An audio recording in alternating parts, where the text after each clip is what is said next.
Donc notre installation est désormais terminée. Il va falloir maintenant effectuer le recettage de cette installation. Donc le recettage consiste à mesurer la perte entre le point de mutualisation abonné, donc nous allons nous raccorder ici, et la PTO dans le logement. Donc la perte entre ces deux points ne doit pas excéder 1,5 dB. Pour ce faire, donc, nous allons utiliser le matériel pour la photométrie, à savoir une source laser, un puissance mètre, deux jarretières optiques avec la traversée, donc pièce de jonction qui va raccorder les deux jarretières, de l'alcool isopropylique et les petites lingettes. Nous allons maintenant procéder au réglage de la source laser. Donc cette source laser se règle au niveau de la longueur d'onde. Donc dans le FTTH, vous avez trois longueurs d'onde, donc 1310 nanomètres, 1490 nanomètres et 1550 nanomètres. Aujourd'hui, nous allons utiliser 1490 nanomètres, mais sachez que si vous voulez mettre en évidence des contraintes sur une installation, 1550 nanomètres est préférable. Sinon, vous suivez les prescriptions du cahier des charges qui vous indiquent une longueur d'onde pour effectuer le recettage. Donc nous validons 1490 nanomètres et le réglage du niveau de signal que nous allons mettre sur -3 dBm. Par exemple, vous pouvez mettre une autre valeur. Voilà.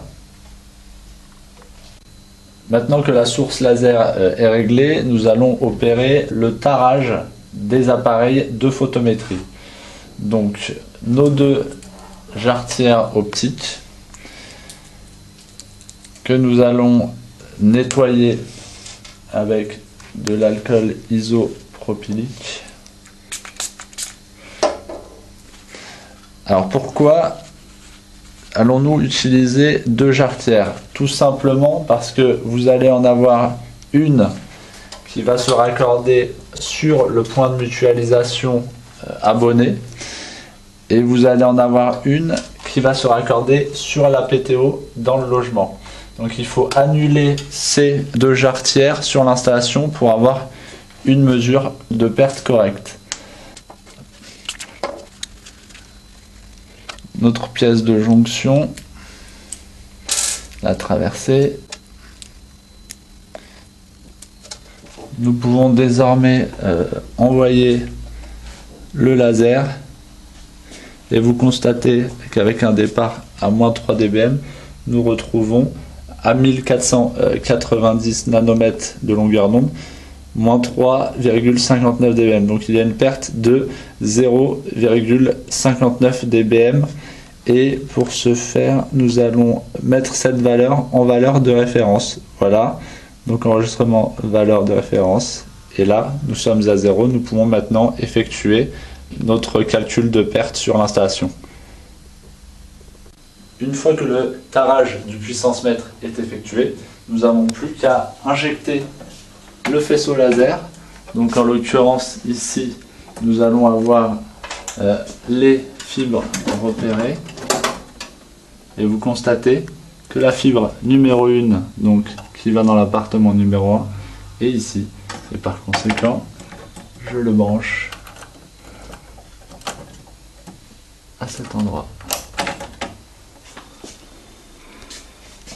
Nous envoyons le laser et nous allons monter à l'étage supérieur pour contrôler la perte. Nous sommes donc dans l'appartement numéro 1. Nous allons raccorder le puissance mètre sur la PTO du logement numéro 1 et sur la fibre numéro 1. Après, nous ferons la fibre numéro 2, 3 et 4. Donc, hop, et il nous reste à lire la perte. Nous pouvons lire donc sur le puissance mètre une perte de 0,39 dB. Qui correspond à la perte due aux épissures.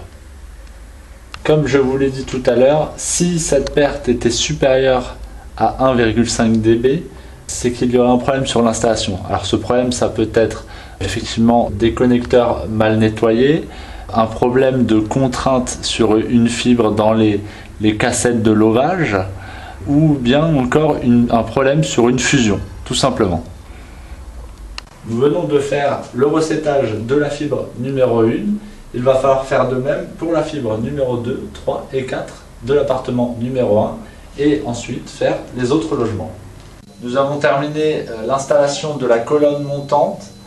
Nous pouvons désormais fermer le point de mutualisation abonné et ne surtout pas oublier venir y coller l'étiquette de repérage pour voir quel connecteur correspond à quel logement. Voilà.